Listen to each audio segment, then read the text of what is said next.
आजकल शॉर्ट्स और रील की इस दुनिया में अगर कोई समझदारी की बातें कर रहा है ना, वो भी एक अलग ही अंदाज में, तो वो है जावेद अख्तर साहब।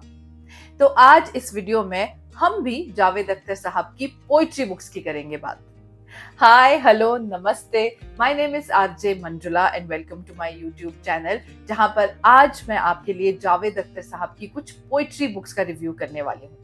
Now we all know Javed Akhtar साहब as this famous Bollywood lyricist and screen writer, जिन्होंने हमें बहुत सारी फिल्में लिख कर दी हैं, उनके गाने लिख कर दिए हैं। लेकिन ना उनकी पोइट्री बुक्स भी बीच बीच में रिलीज होती रहती हैं, और इन में से कुछ बुक्स को मैंने फीचर भी किया है इन वीडियोस लाइक 5 बेस्ट शायरी books and there is another video which is called best poetry books by Bollywood poets. तो ये सारे वीडियोस आपको मेरे चैनल पर मिल जाएंगे। अगर आपने नहीं देखे हैं, please watch the videos now. The links are there in the description box below and also on the i button above. So सबसे पहले बात करते हैं जावेद अख्तर साहब की क्विवर की वेरी पॉपुलर पोइट्री बुक। इस किताब में ना उनकी बहुत सारी पोइम्स हैं, गजल्स हैं, and the best part is उन लोगों के लिए जिन्हें हिंदी नहीं आती है, वो व्यूअर्स जो मुझे बार बार लिखते रहते हैं कि क्या ऐसी कोई पोइट्री बुक नहीं है जिसकी ट्रांसलेशन जो है हिंदी की बजाय इंग्लिश में हो। तो इस किताब में आपको हिंदी की कविताओं का इंग्लिश ट्रांसलेशन भी मिलेगा। एंड जावेद अख्तर साहब का बचपन कैसा रहा, उनकी जर्नी कैसी थी, और वो किस तरह की जिंदगी उन्होंने जी, इन सब के बारे में भी बहुत सारे पेजेस डेडिकेटेड हैं उनकी लाइफ को, बहुत डिटेल में लिखा गया है। सो सबसे पहले जावेद अख्तर साहब की क्विवर से आपके लिए कुछ अपनी फेवरेट पोइट्री लेकर आई हूँ। हमसे दिलचस्प कभी सच्चे नहीं होते हैं, अच्छे लगते हैं मगर अच्छे नहीं होते हैं। चांद में बुढ़िया बुजुर्गों में खुदा को देखें, भोले अब इतने तो ये बच्चे नहीं होते हैं। कोई याद आए हमें, कोई हमें याद करे, और सब होता है ये किस्से नहीं होते हैं। कोई मंजिल हो बहुत दूर ही होती है, मगर रास्ते वापसी के लंबे नहीं होते हैं। आज तारीख तो दोहराती है खुद को, लेकिन आज तारीख तो दोहराती है खुद को, लेकिन इसमें बेहतर जो थे वे हिस्से नहीं होते हैं। My next favourite poetry from this book is about the sun. सूरज के बारे में है। मेरे दिल में उतर गया सूरज, तीरगी में निखर गया सूरज। तीरगी का मतलब होता है अंधेरा। तो मेरे दिल में उतर गया सूरज, तीरगी में निखर गया सूरज। दर्स देकर हमें उजाले का, खुद अंधेरे के घर गया सूरज। दर्स का मतलब होता है डायरेक्शन देकर। सो दर्स देकर हमें उजाले का, खुद अंधेरे के घर गया सूरज।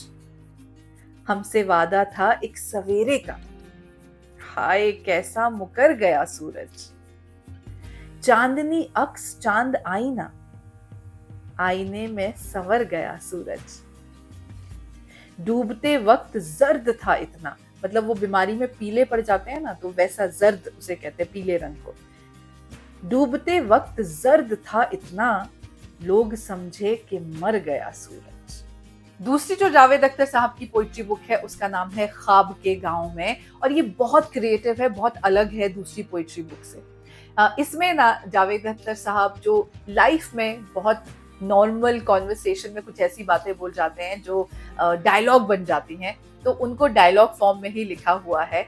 उनकी लाइफ जर्नी को जो है बहुत ब्यूटीफुल इलिस्ट्रेशन और राइटिंग के साथ, बहुत कम शब्दों में उनकी पूरी जर्नी, उनकी पूरी जो not just as a writer जो उनकी जर्नी है, उनकी पर्सनल लाइफ, सबको मिला दिया गया है। And these illustrations makes it even more beautiful to read. तो इसमें जो मेरी फेवरेट लाइंस है ना, तो सबसे पहले मैं पढ़ने वाली हूँ जो उन्होंने, जावेद अख्तर साहब ने किताबों के बारे में लिखी है, बहुत खूबसूरत है। जब आप किताब पढ़ रहे होते हैं तो आप उसमें हिस्सा ले रहे होते हैं। आप ही डायरेक्टर होते हैं, आप ही कैमरामैन होते हैं, आप ही एडिटर होते हैं, आप खुद ही कास्टिंग भी करते हैं, खुद ही फ्रेम कॉम्पोजिशन करते हैं, लोकेशन तय करते हैं, सेट भी आप खुद ही डिजाइन करते हैं। आपको सिनेमा में ये सहूलियतें कहाँ मिल सकती हैं? आप फिल्मों में हिस्सा नहीं लेते, आप केवल मूक दर्शक होते हैं। तो जावेद अख्तर साहब ना हमेशा शादी के बारे में ये कहते हैं कि शादी जो है ना दोस्ती तोड़ देती है। मतलब अगर दो दोस्त शादी करते हैं तो शादी के बाद उनकी या तो दोस्ती टूट जाती है या शादी टूट जाती है। तो अपनी और शबाना की शादी के बारे में उन्होंने बहुत एक खूबसूरत लाइन कही है कि मेरे और शबाना के दरमियान दोस्ती इतनी गहरी है कि शादी भी उसको कोई नुकसान नहीं पहुंचा पाई।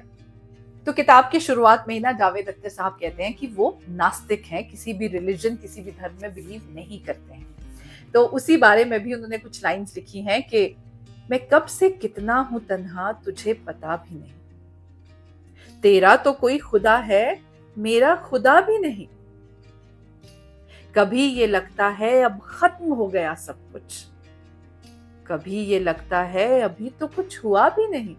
और जावेद अख्तर साहब ने औरतों के बारे में कितना पावरफुल एक कोट या एक डायलॉग कहा है, वो भी मैं आपको पढ़ के सुनाने वाली हूँ कि हम नारी को देवी इसीलिए कहते हैं कि हम उसे इंसान नहीं कहना चाहते। अगर हम उसे इंसान कहेंगे तो उसे हमें ह्यूमन राइट्स देने पड़ेंगे। इन दो पोइट्री बुक्स के अलावा जावेद अख्तर साहब की ये लेटेस्ट बुक भी है जिसका नाम है सीटियां, जिसमें ना उन्होंने अपनी पोइट्री की कोई बात नहीं की है। इसमें उन्होंने हमारी जितने हिंदी दोहे होते थे ना, मतलब दोहे मुहावरे जो कॉमन सेइंग्स होती हैं घरों में, जिनको लोकोक्तियां भी बोलते हैं, उसमें से कबीर के दोहे या फिर रहीम के दोहे, उन सब को लेकर और भी बहुत सारे लोगों के उनको कंपाइल किया है एक जगह, क्योंकि उन्हें लगता है कि हमारा जो यूथ है, जो यंगस्टर है, वो हिंदी की बहुत सारी इन चीज़ों से बहुत दूर हो चुका है। तो एक रिवाइवल है, आप कह सकते हैं कि अगर आपको हिंदी के दोहों में इंटरेस्ट है, अगर आपको दोहे पढ़ना अच्छा लगता है, तो आप ये किताब डेफिनेटली जावेद अख्तर साहब की ले सकते हैं, जिसमें उन्होंने इन दोहों को बहुत इजी भाषा में समझाया है लोगों को। सो ये रही आज की दो पोइट्री बुक्स, जावेद अख्तर साहब की क्विवर और ख्वाब के गांव में। और प्लीज ये मत पूछिएगा इन दोनों में से आपको कौन सी पढ़नी चाहिए, ये दोनों बहुत अलग किताबें हैं और आपको दोनों ही पढ़नी चाहिए।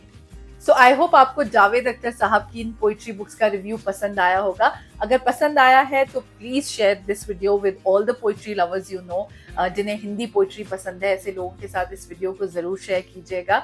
और मैं बहुत जल्द आपसे मिलूंगी in a new video. Till then पढ़ते रहिए और हंसते रहिए।